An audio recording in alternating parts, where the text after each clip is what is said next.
देखो, अगर मैं बोलूं कि साउथ सिनेमा इस वक्त के ऊपर एज ऑफ नाउ जो करंट सिचुएशन है ना, वो रूल कर रहा है। ये तो दो फिल्में आई हैं, मिराई एंड भाई लोका। इन दोनों ने साउथ सिनेमा को फिर से बूस्ट अप कर दिया है, और खासकर हिंदी बेल्ट के अंदर मिराई जो सेकंड डे के ऊपर जंप ले रहा है ना, वो बहुत सॉलिड है। पर कल मेरे एक सब्सक्राइबर का दो तीन लोगों के मैसेजेस चल रहे थे, मैसेजेस में भाई साहब बहुत घमासान युद्ध चल रहा था। वो बोलते हैं भाई तुम ज्यादा ही साउथ सिनेमा को बड़ा चढ़ाकर बोल रहे हो, साउथ की जो डिजास्टर फिल्में आती है उनके बारे में बात करो। तो लिस्ट उन्होंने पकड़ाई। मैं बोलता हूं यार देखो, साउथ क्या कोई बॉलीवुड हो चाहे साउथ हो, डिजास्टर भी आती है और ऐसी फिल्में भी आती हैं जो आउट ऑफ द बॉक्स जाती हैं।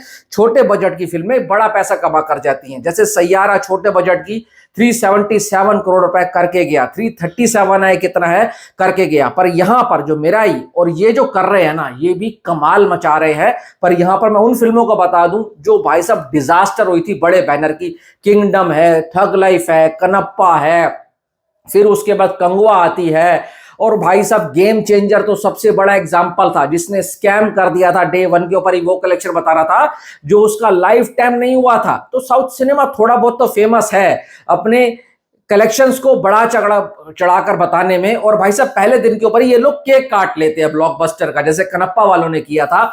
पर अभी ये जो भाई मिराई कर रही है और जो लोका कर रही है ना, ये ऑर्गेनिक है। खास करके तेलुगु सिनेमा से थोड़ा बहुत ऊपर नीचे होता है, मलयालम वाले तो ऐसा कभी करते ही नहीं है, क्योंकि उनको करने की जरूरत ही नहीं पड़ती है। पर मैं इस वक्त मिराई का अगर डेटा बताऊं ना, तो बहुत सॉलिड चल रहा है।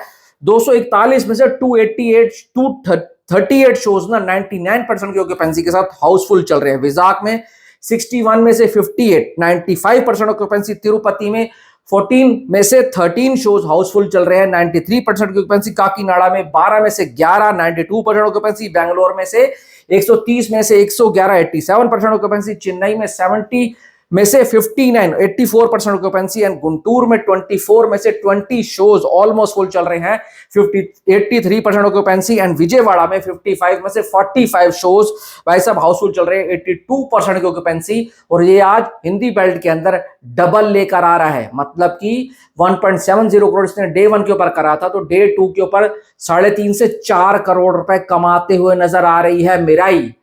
भाई साहब निकल पड़ी करण जौहर की, क्योंकि उन्होंने इस फिल्म को डिस्ट्रीब्यूट करा है। यही वो बंदा है जिसने बाहुबली को भी रास्ता दिखाया था हिंदी बेल्ट के अंदर। और कोई बड़ी बात नहीं है, मेरा हिंदी बेल्ट में 40 से 50 करोड़ वाली विंडो में जा सकता है, जैसे कि हनुमान गया था।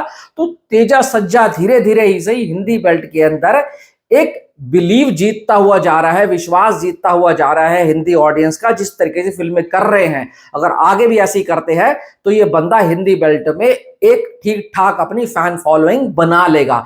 दूसरी तरफ बात करूं लोका की, तो भाई लोका ने हिंदी बेल्ट को छोड़कर कोई देश का ऐसा कोना नहीं छोड़ा है, और ओवरसीज में जहां पर इसने कलेक्शन ना करा हो, जबरदस्त कलेक्शन कर रहे हैं। साउथ सिनेमा मलयालम सिनेमा का झंडा ऊंचा कर रहा है बहुत ज्यादा। भाई साहब मैं बात करूं मलयालम से, यानी कि केरला से 78 आ चुका है, तमिलनाडु से 15.40 आ चुका है, तेलुगु से 12.80 आ चुका है, एंड भाई कन्नड़ा से 10.47 आ चुका है, ओवरसीज से 102 करोड़ आ चुका है, 224 करोड़ रुपए हो चुका है इसका डे 16 में।